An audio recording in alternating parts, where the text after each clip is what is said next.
Greetings, everyone.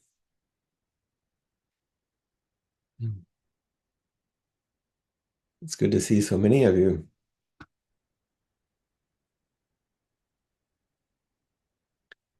from everywhere. Just looking around.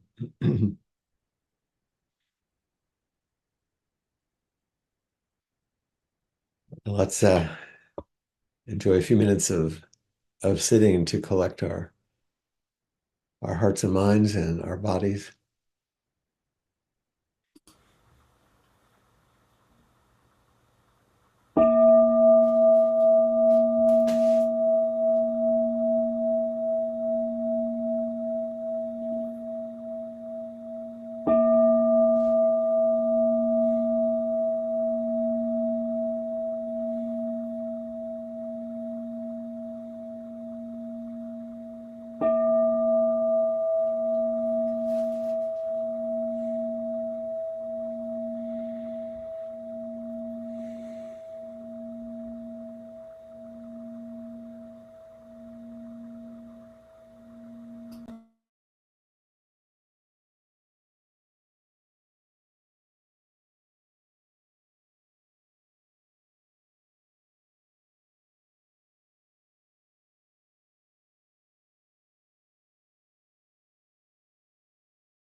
Vast is the robe of liberation, a formless field of benefaction.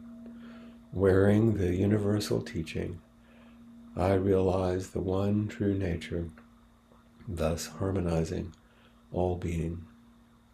Vast is the robe of liberation, a formless field of benefaction. Wearing the universal teaching, I realize the one true nature, thus harmonizing all being. Vast is the robe of liberation, a formless field of benefaction. Wearing the universal teaching, I realize the one true nature, thus harmonizing all being.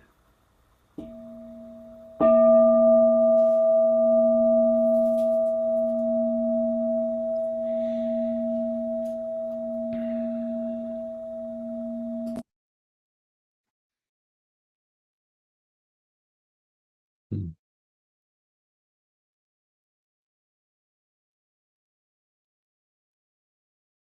Mm.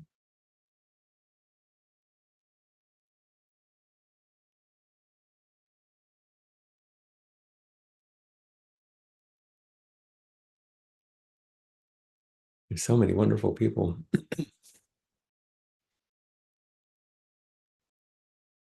I'm sure some of you are here in response to the note that I sent, although many of you are here each week.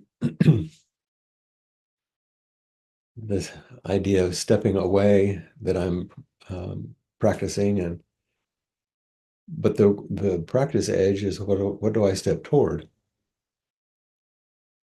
Um, and as I began to think about a few notes I might put down just to order my thinking to know what to say today, a line from Hongji, who is many of you know, lived from the late 10th or 11th century into the early 12th century China. He wrote a number of things. One of them, the books, I love the title, is called Cultivating the Empty Field. His teachings on silent elimination. And there's a line that I've always remembered. So much of it I've read, but one line has stuck with me. At the end of a meditation instruction, one of the translation from Dan Layton says, wander into the center of the circle and wonder. That's an interesting use of words, of course, in English. I wouldn't know what it was actually in Chinese, but wander into the center of the circle and wonder. It's a beautiful line, isn't it? And it comes to mind now because I'm going to see what it's like to wander away from what I have always held pretty firmly as the center for most of my adult life, which is work and ongoing attention to the needs of everyone around me. That's been the center of the circle. And maybe I'll stumble in wonder and possibly discover a new center or maybe even a new circle. I don't know, but I want to know more about the landscape of my life now because it's my practice and what I'm called to do and what I'm always inviting you to do. So here we are. You know, excuse me, had an interesting thing. I made my tea. You saw that I turned my camera off and I had to get my hot water. So I picked up the hot water kettle, poured the tea, and as I put the metal kettle back, I hit my cup. I poured all of everything. But I had to come back to you, so I couldn't even clean it up. You know, it's like, oh, here I go, stumbling and wondering. And um, I really love my work. I love this, and I'm going to always follow my vow of service. That doesn't really change. And there's no reason for me to turn my back on what shaped me and nourished me so generously and creatively for so many years. But I think some of you know about this. Some age and circumstances ask new and surprising things of us. And if we just follow the trail we've set out, like we have this idea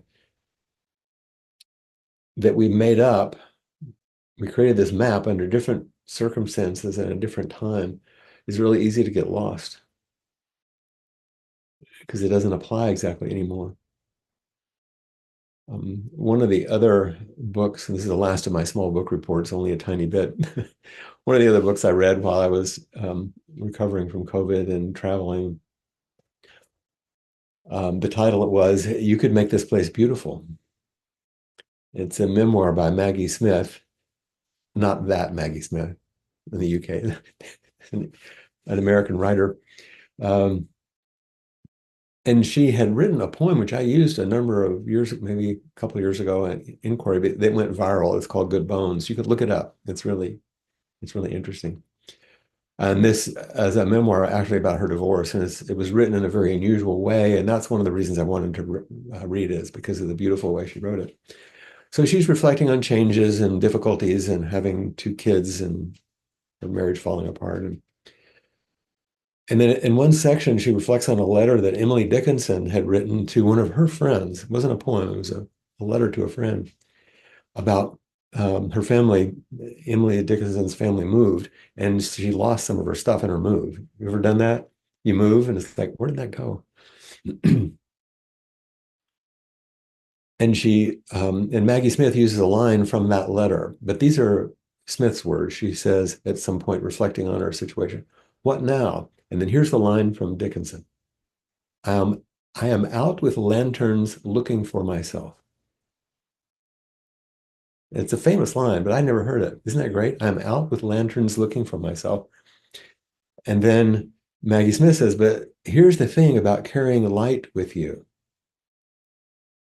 No matter where you go, and no matter what you find or don't find, you change the darkness just by entering it. And that's the part that the beautiful line. But then as you walk into places that are dark with your lantern, you change the environment. I'm out with lanterns looking for myself. I'm wandering into the circle looking for myself. The Buddha said, be a lamp unto yourself, be a light unto yourself. You've heard me speak about Kobunshinno Roshi, and many of you, because you studied the precepts, have this beautiful piece by him, which starts, the main subject of our precepts is how to become a transmitter of actual light. Life light. Practice takes place to shape your whole ability to reflect the light coming through you and to regenerate your system so the light increases its power. We have these references to this light, a lamp, and how we find it, we become it, we change the world around us by taking it into places wherever we go. So this really got my attention, and I also was remembering one of the koans that we speak about in one of Blanche's favorites, the one about the monk who's getting ready to go on a pilgrimage. Remember this one? Dejang and Fayon, and Dejang, the teacher, asked the young monk, where are you going? Because he's putting on his stuff and getting his staff and his backpack and his hat. And he said, well, I'm going to go on a pilgrimage. And I'm thinking, I'm going to go into this new time. And so the teacher says, like a teacher does, what's the purpose of pilgrimage? What's the purpose of doing this thing? And he said, I don't know. And then the teaching line, the teacher says, not knowing is most intimate. Do we really know where we're going? Do I really know where I'm headed in the month of pilgrimage? I'll call it a pilgrimage. Is it different than sabbatical? And even if I think I know the direction I'm going,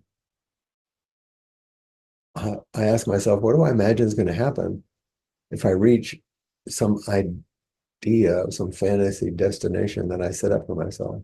It's just an idea. And a pilgrimage is a really different kind of journey because it's not like you're traveling from one place to another and you know what it's going to be like, not like a holiday or trying to get somewhere. A pilgrimage is one where the path isn't entirely clear and the traveler is open to whatever comes. Like if you're walking the Camino or something, you kind of know what it is, but you don't know what's going to happen. And these days, I think most of us are so overwhelmed with information and directions of all sort coming at us, you know, from so many different directions, that we actually miss the traveling, what's happening, and the truth that we can find along the trail that we're on. And we end up scrambling around for knowledge and um, trying to reach the destination and squander the wisdom that's littered along the path right at our feet.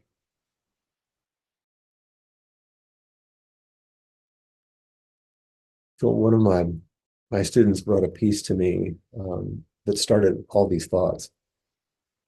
Um, it's a small piece. I'm actually going to read two paragraphs of it. It's a little bit long, not too long. Um, the book is called "These Trees Tell a Story: The Art of Reading Landscapes" by Noah Charney, Charney.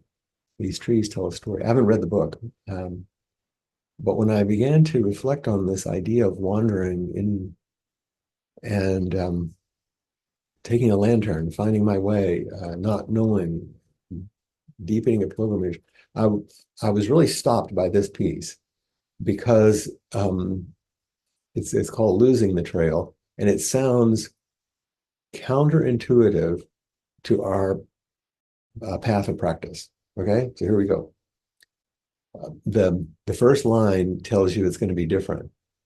The first line is following the trail is the easiest way to be lost.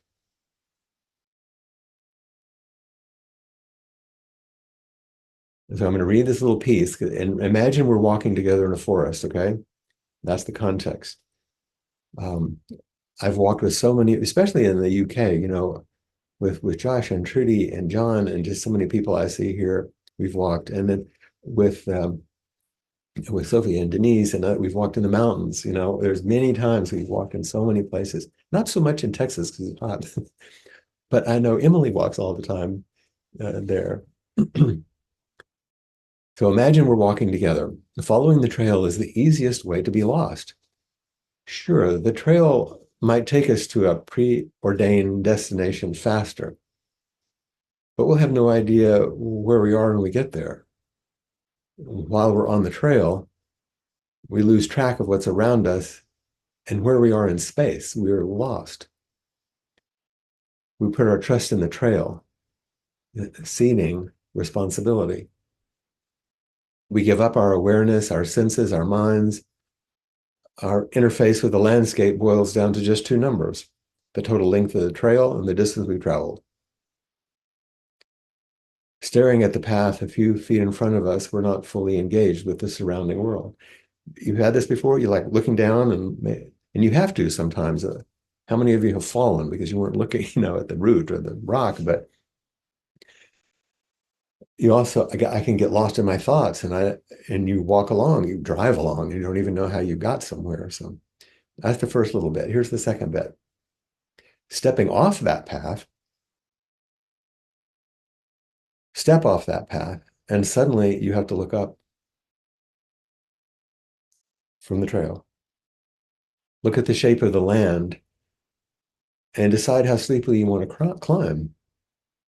Look at the trees in the distance, pick a target to walk toward, look behind so that you'll recognize the forest when you encounter it from the other direction on the return trip. Suddenly the shrub layer, you're studying it for gaps to duck through, following the occasional animal trails worn through the denser areas. Use the network of deer paths when traversing steep slopes to gain level footing. Keep an eye out for poison ivy, rose thorns, and ticks waving their arms in hope of catching a ride. Study the patterns of light for clearings. Monitor the changing habitat near and far. White tops of sycamores in the distance, signaling a creek. Chestnut oaks telling us we've reached the drier hilltops. The banjo-plunk of a lone green frog calling from the wetland ahead that we hope to steer around. Keep an eye on the rising sun and remember where south is as we walk. The whole time, we maintain a map of the landscape in our heads, filling in the details as we go. This is how you get to know the world and our place in it.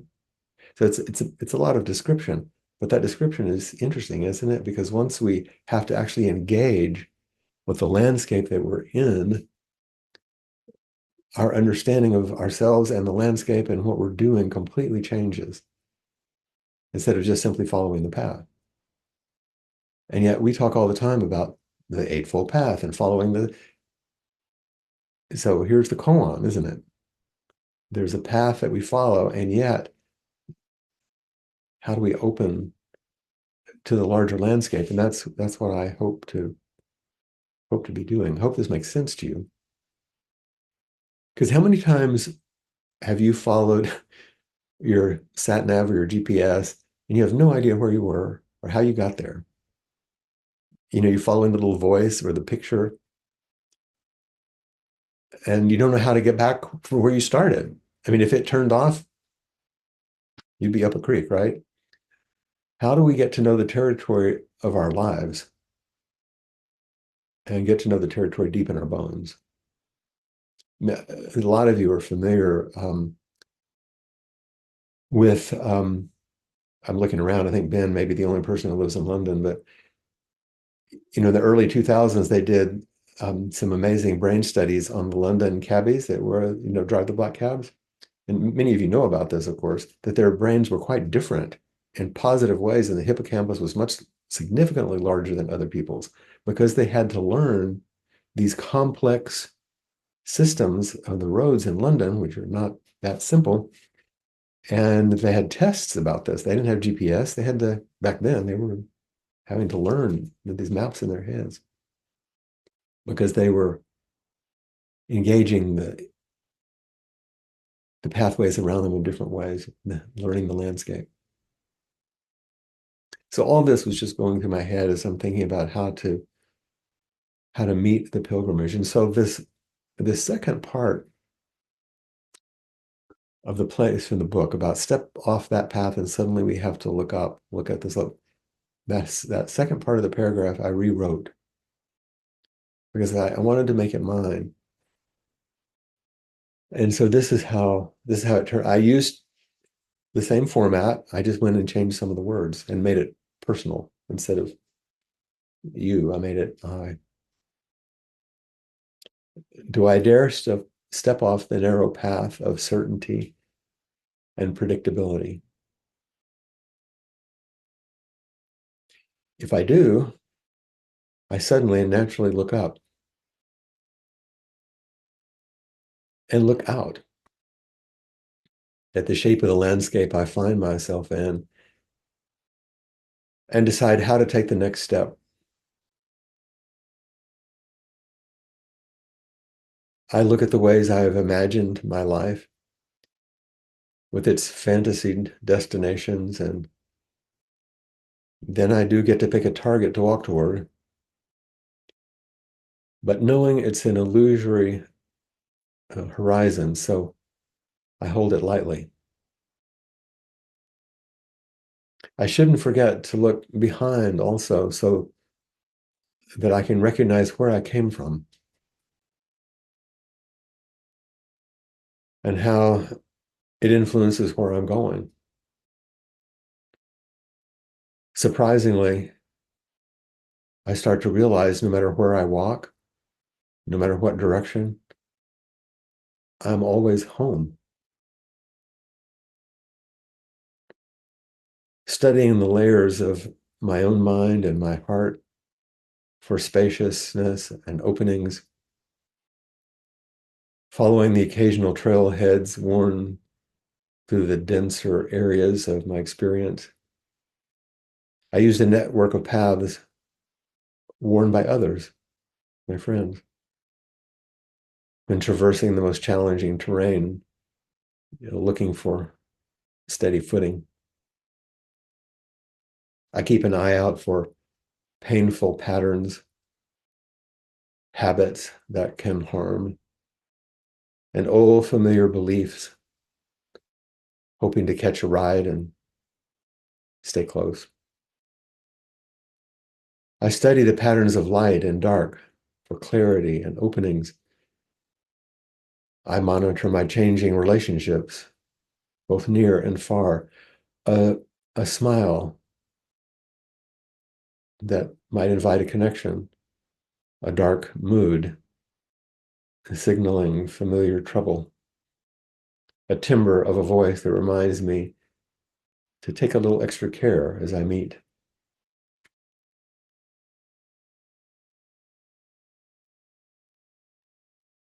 I best keep my eye on the rising sun of love and kindness. And I hope to remember to take curiosity and compassion as my two walking poles. The map of the landscape I draw in my mind begins to shift and adapts to the ever-changing conditions as I go along. This is how I get to know the world of freedom and my place in it. This is how I come to know the true wonder of the circle of the way.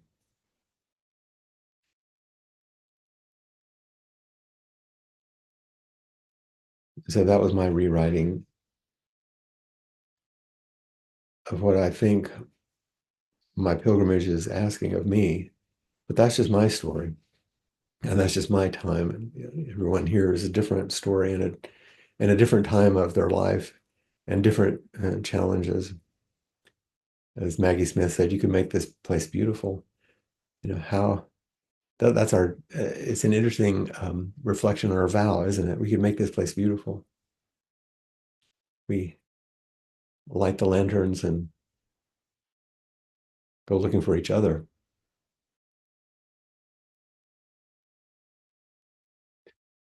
So what does this call forward in terms of your own practice edge, the territory that you find yourself in now, the places you seem lost or blocked, or things that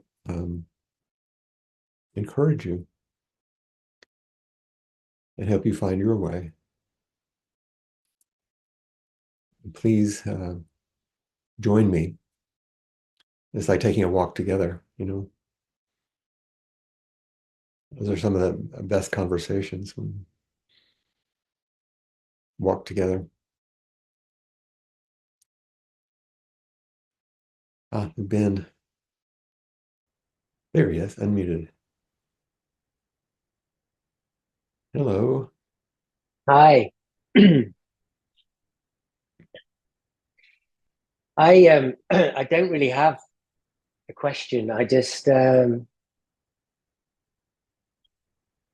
felt called to come forward and to meet. And yeah, it's been not too long, but a little while. Yeah, it makes me very Um, happy to see your smile and to hear your voice and to Me imagine. too. Yeah, I remember us walking with our dirty feet on the hills and here in Molokai, but it'd be nice to walk along I don't know, at Hyde Park or Kensington or someplace, walk through the Serpentine and see some art. Yeah. Well, it I suppose it's interesting because I've talked to you and others about my experience on the retreat and how that's impacted um, and been sustained over this period of time in terms of my energy and Yep. zest and playfulness and all of those different aspects. And it's allowed me to start to plan a little bit for my pilgrimage. Ah, Um, I know that I had one earlier in the summer, but I've made some decisions about London. I mentioned that a few times to yourself and other people on the retreat about some of the challenges that I'm facing here and some of the isolation and loneliness in a city of over 15 million people or whatever it is. Go figure that. So yeah, I've made a decision that I'm going to move out mid-December, and I have no idea where I'm going to live. Oh, you don't know? No, I'm going to travel and for maybe 2 or 3 months, as I normally do during the winter. Hopefully to Bali and maybe to Spain as well, and then during that time, sit with that and decide where I'm called to live, whether that's a little place in Devon, Woolacombe, or back to the north, or somewhere else. Who knows? Well, I bet you'll have people saying, "Come be by us. Come near us." Right. Well, that would be nice. Yep. But yeah, that's my plan so far, and I'm going to live maybe 2 or 3 months as a bit of a nomadic lifestyle, and put my chips back on the table and see what happens. Good. Well, keep us informed so we know where you are. I will do. When you come And back from your wandering, it's like when the Buddha went off and nobody knew where he was wandering, but he came back, it's like this. It's just great to I hear do. you. Uh, Yeah. And thanks for everything you do, Flint, and everything that you continue and will do, I'm sure. But big thank you to you. and look forward to the next time our paths cross. Me too. Enjoy your break. Thank you. We have Rosemary. Hi, Flint. Hi there. I appreciate this experience that you're sharing with us so much. And the phrase, the territory of my life, really hit. And one of the things it's a challenge is learning to have more space in my schedule where there can be some of that breathing, exploration, openness, and then filling it up again. It just seems to cycle back and forth. And before I know it, it's that way. And Saturday. I'm going to add, there's an old adage, work fills available space. If we don't watch out, it just does. Yeah, and it's so comfortable until I get frazzled and I'm not, Keep learning. Keep learning it. Keep learning it. Keep learning it. Thank you. I really appreciate your raising this. Well, I'll keep encouraging you. You keep encouraging me, and then we'll go along. How about that? Meet in the middle. Yeah. Okay. We'll wander into the center of the circle. Thank you. That's absolutely. Thank you. We have Lisa.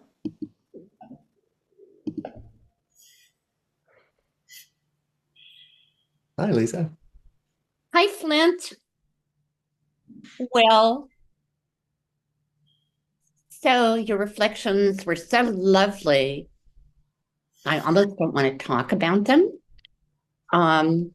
So as I was listening and kind of wandering with you, I just felt like holding my hand over my heart. Mm-hmm. And I actually felt teary. Part of the reason is because I can't walk in a straight line. I never could. And I kind of love getting lost most of the time. Not every time. But when you get lost, everything you talked about, I'm even finding myself looking up right now. It's like, you have to come alive. Mm-hmm. You have to come alive if you're going to even if you're going to keep making your own path. You have to be so alert and so aware. And you don't really know, is it going to be joyful? Is it going to be scary? Maybe the hardest part is saying, oh, getting lost, I'll never end. I'll always be lost. And you kind of have a choice, or I do. It's like, am I going to just stand still and freeze? So there's that part, the freeze part. Or am I going to kind of swim upstream against my conditioning, my habits, which you address so beautifully, and keep going. So it's really interesting to me, knowing what I do about myself. I love planning. I'm one of those plan A to Z people. And at the same time, I love planning. Maybe that's why I like this meandering part, because I don't know how many plans I'll have to pull out of the bag, if you know what I mean. Your yin to your yang. You have the planning part of you, and you have the part that likes to get lost. And they have a relationship. And you kind of stagger down the middle of that. Yeah, that's so beautiful.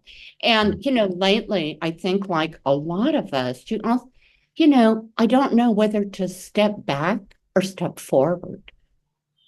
And You know how you know? how? Step forward or step back and see what happens. Oh yeah, you're right. So in a way, that's what I've been doing. And, so that's kind of nice to be able to see that. And, something else that's really important to me, those steps, they might be micro steps. They might be barely discernible, if you know what I mean. Might be my body leaning forward a little. It might be my heart opening a little. And so the monitoring, you use that word, you referred to it. So I appreciate that not only with our turbulent political situation, but also I live in a co-housing community, a household of 30 households. We're self-managed. There's all of these personalities and dynamics. And, sometimes things happen that make me just feel like cringing and withdrawing. Yeah, each of us have those stories about what the challenges are, depending on our particular community. Yeah.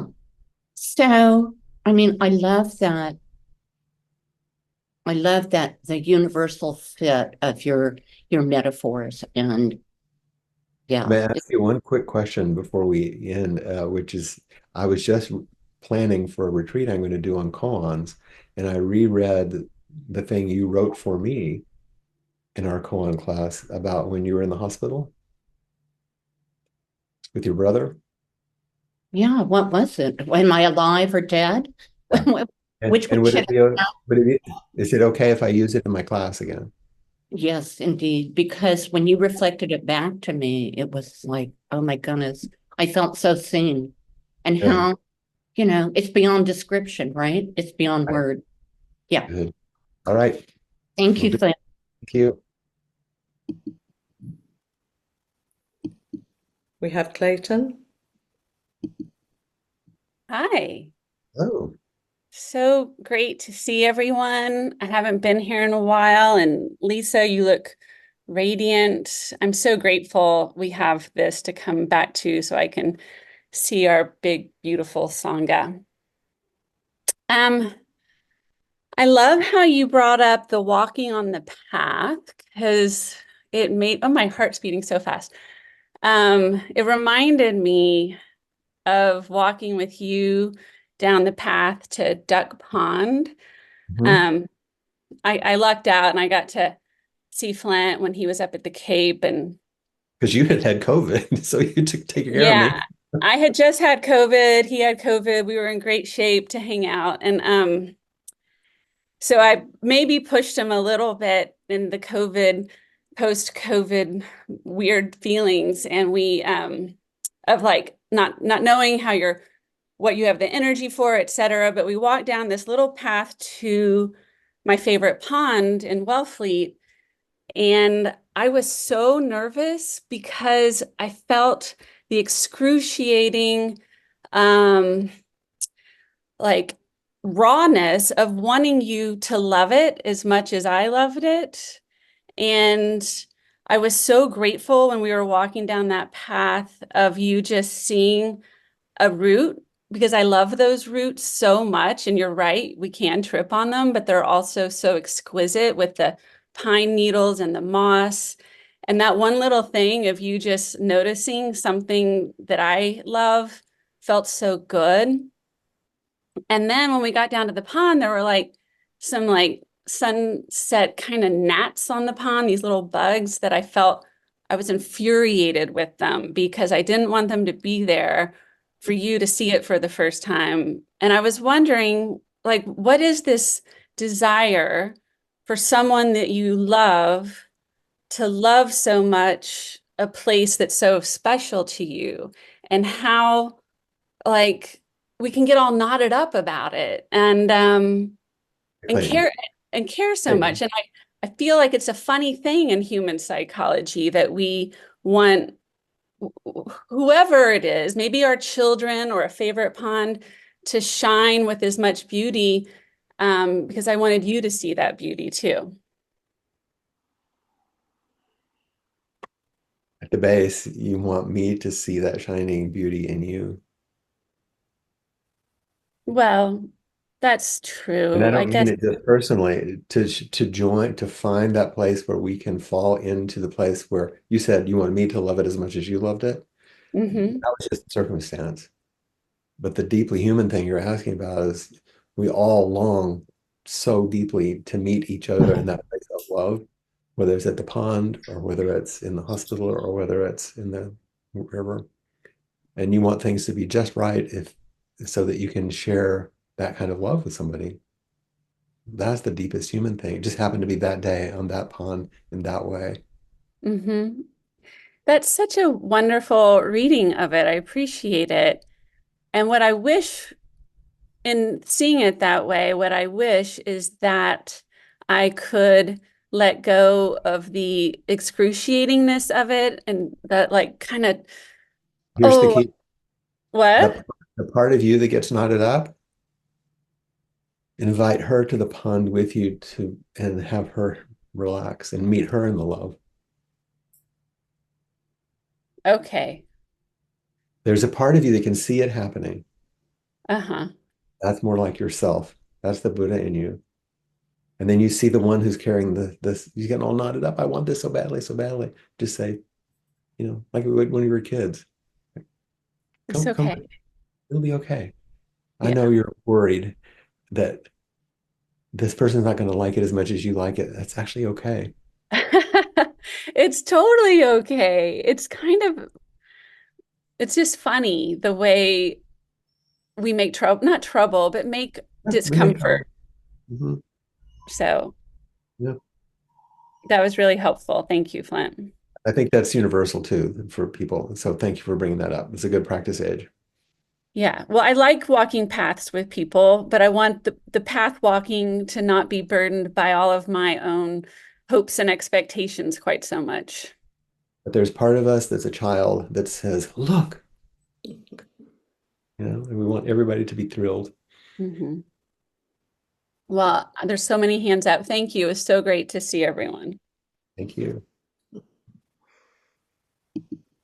It's part of what I think we do. Ed's coming up now, as photographers, because we do the thing we love and go, look, look.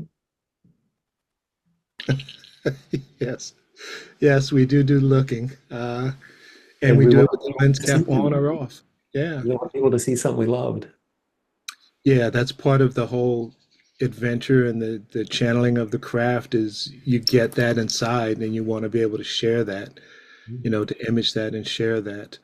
Um, What do you bring in today?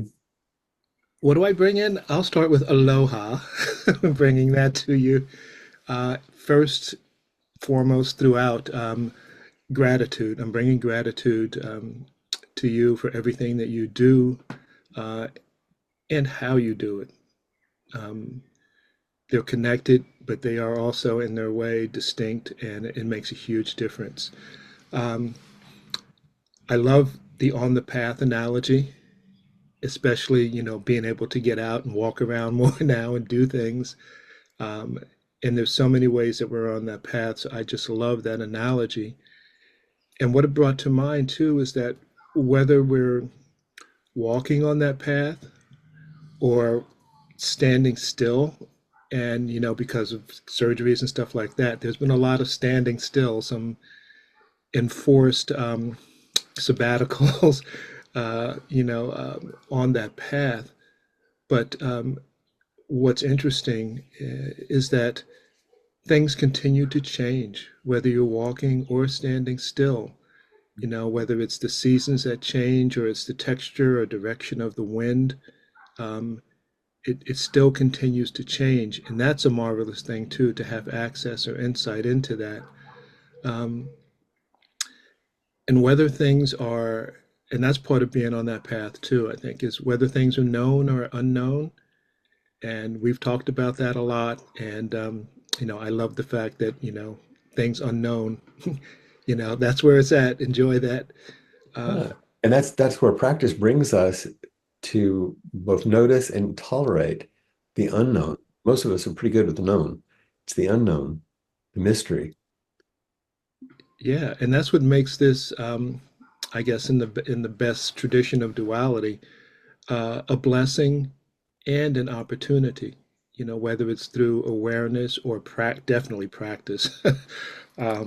So it's just it's kind of a marvelous thing. We also sometimes get caught in the spin cycle, but such is life. And again, I just wanted to say thank you, and of course, sending metta for you and everything that is and that's coming. Thank you very much, Ed. Really appreciate your presence and your relationship. Thank you. Same.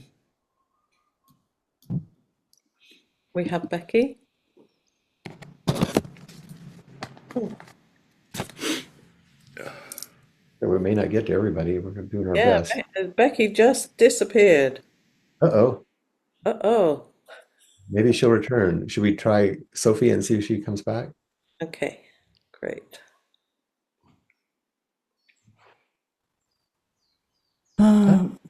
Hi. Bonjour, bonsoir. Ah, yeah. Oh, Becky. Yeah. Sorry, you'll be right after.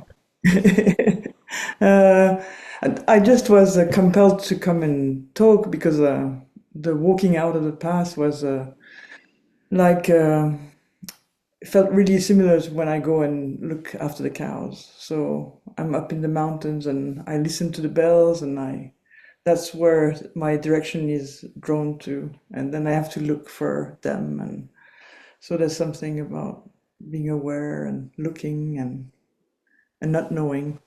There's something magical about that experience, which you know something about. Yeah. So I just felt like, oh yeah. And also knowing that when we're doing that, there's so much. What I really love about it is also to have the relationship with the land and the animals, and such a big connection with the world, around. Absolutely. And to be able to,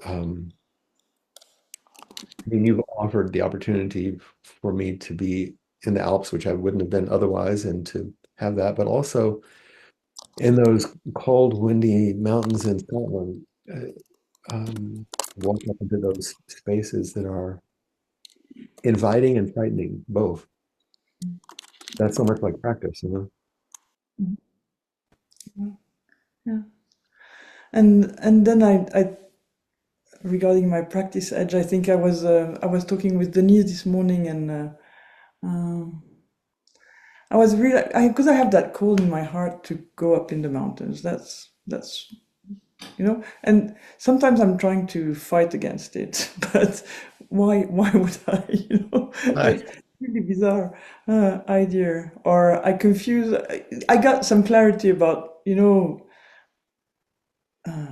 practice makes life or accept life as it is, but Yeah. that doesn't mean we don't have preferences and we don't want to do them. No, and life as it is includes understanding who we are and what we're drawn to. It's sort of like Ben saying, I've been here, but I think I need to I'm going to move further out. Yeah. So I want to share that, and I Thank I you. hope you find your bells and have a Yes, wonderful or whatever absolutely. whatever's waiting for you. Yeah. Good to hear your voice. Bye. Try Becky again. Mm-hmm. There she goes. She made it this time. All right. Yeah. When I first embraced this practice, it was after I had heard you say something. I'm sure it was you, but on the other hand, could have been somebody else. But saying essentially our inclination that once we recognize a construct and try to take it apart, that our brain starts making another one. And so what I found was that early on, I had the experience of in the practice, in meditating, I had the experience of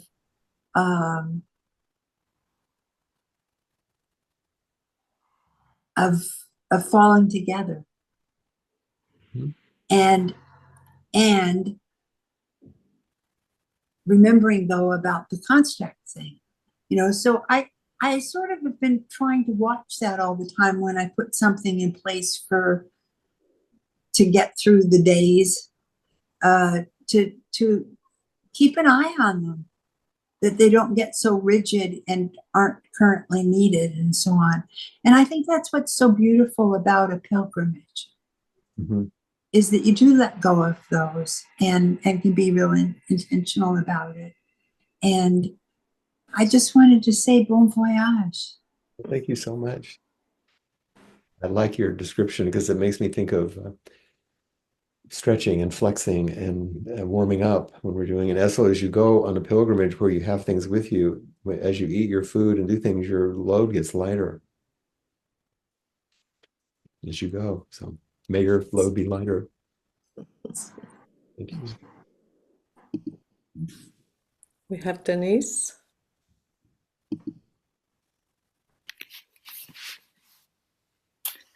Hello, Flint.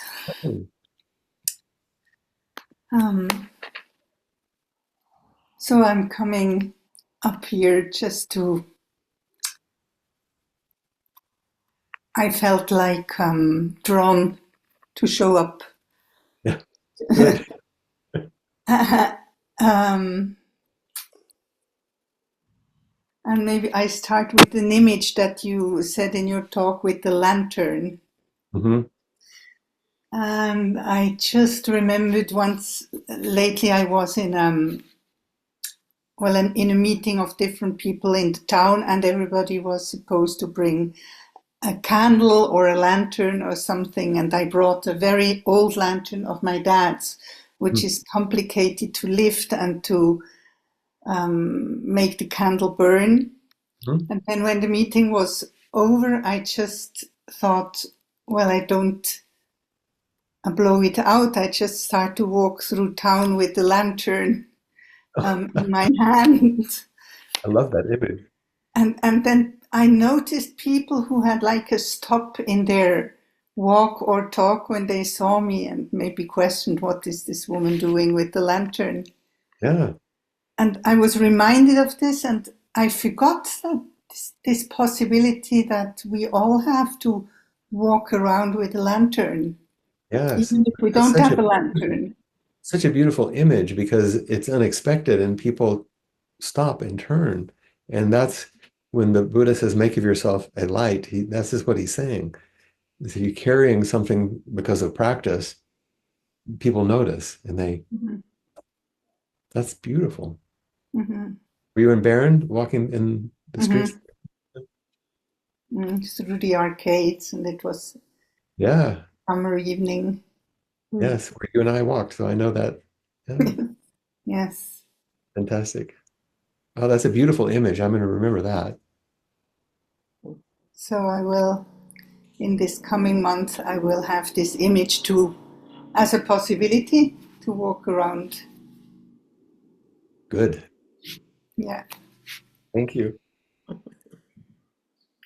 thank you. We're here right at the end of our time, but Brahman has her hand up. Any final words? We're kind of Yeah. I just having been in not knowing for a while, yeah. that there is such, I don't know, that's more future oriented. It's a That more future oriented. Present, I know not to put my foot in that hole. I know when I'm hungry. That not knowing opens up a very wide space of knowing in the present. well, and that's why I referenced that koan where the end teacher says, not knowing is most intimate. Another translation is not knowing is nearest. Yes, yes. Yeah. So So that's exactly it. that's exactly it. Thank you for saying it. Thank you. I hope you post that poem that you rewrote, Oh, because the piece I wrote. Oh, okay. it's worth reading again. I would love to read Yeah, it. I know we only had one way. I could give Cassie the original piece and then the piece I rewrote. So Perfect. Thank you. what a beautiful day. Let's enjoy the 4 practice principles, because this is a reminder of everything we've said. Caught in the self-centered dream, only suffering, holding to self-centered thoughts, exactly the dream. Each moment, life as it is, the only teacher, being just this moment, compassion's way. Caught in the self-centered dream, only suffering, holding to self-centered thoughts, exactly the dream. Each moment, life as it is, the only teacher, being just this moment, compassion's way. Caught in the self-centered dream, only suffering, holding to self-centered thoughts, exactly the dream. Each moment, life as it is, the only teacher, being just this moment, compassion's way.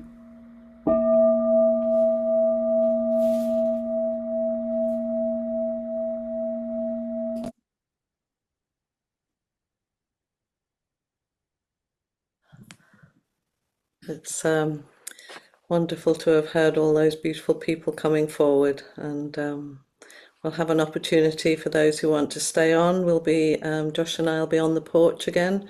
Maria sends her love to everyone, and I'm sure she'll be back with us soon. So after this meeting, if you want to stay, we'll be on the porch. And Appamada's programs and facilities are supported by your generosity. Your support makes a huge difference. There is a link for contributions on the website. Thank you so much for being here. It means a lot to be in this space with everybody. Thank you.